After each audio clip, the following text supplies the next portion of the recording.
প্রথম দুই আসরের পর চলতি বছরও মাঠে গড়াতে যাচ্ছে গ্লোবাল সুপার লিগ। ইতিমধ্যে টুর্নামেন্টটির তৃতীয় আসরের সূচি প্রকাশ করেছে আয়োজকরা। এবারে জিএসএল এর পদ্মা উঠবে আগামী 23 জুলাই, ফাইনাল হবে 1 আগস্ট। আগের মতোই 5 দল নিয়ে গায়ানায় অনুষ্ঠিত হবে এই আসর। অংশগ্রহণের ক্ষেত্রেও থাকছে একই নিয়ম। বিশ্বের বিভিন্ন দেশের ফ্র্যাঞ্চাইজি লিগের চ্যাম্পিয়ন দলগুলো এখানে খেলবে। এবারে আসরের মোট প্রাইজ মানি ধরা হয়েছে $1 মিলিয়ন।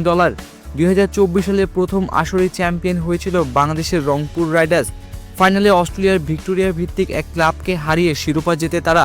মূলত বিপিএল চ্যাম্পিয়ন ফরচুন বরিশাল অংশ না নেওয়ায় সেবার সুযোগ পায় রংপুর। দ্বিতীয় আসরে চ্যাম্পিয়ন হিসেবে আমন্ত্রণ পায় রংপুর। সেবারও ফাইনাল পর্যন্ত পৌঁছায় তারা। তবে শিরোপা জয়ের লড়াই গায়ানা অ্যামাজন ওরিয়ার্সের কাছে হেরে রানার্স আপ হয়ে শেষ করতে হয় তাদের অভিযান। এবার বাংলাদেশের প্রতিনিধি হিসেবে অংশ নিতে পারে বিপিএল চ্যাম্পিয়ন রাজশাহী ওয়ারিয়র্স। সবকিছু ঠিক থাকলে তৃতীয় আসরে দেখা যেতে পারে নাজমুল হোসেন শান্ত, মুশফিকুর রহিম, জিমিনের শাম ও কেন উইলিয়ামসনের মতো ক্রিকেটারদের।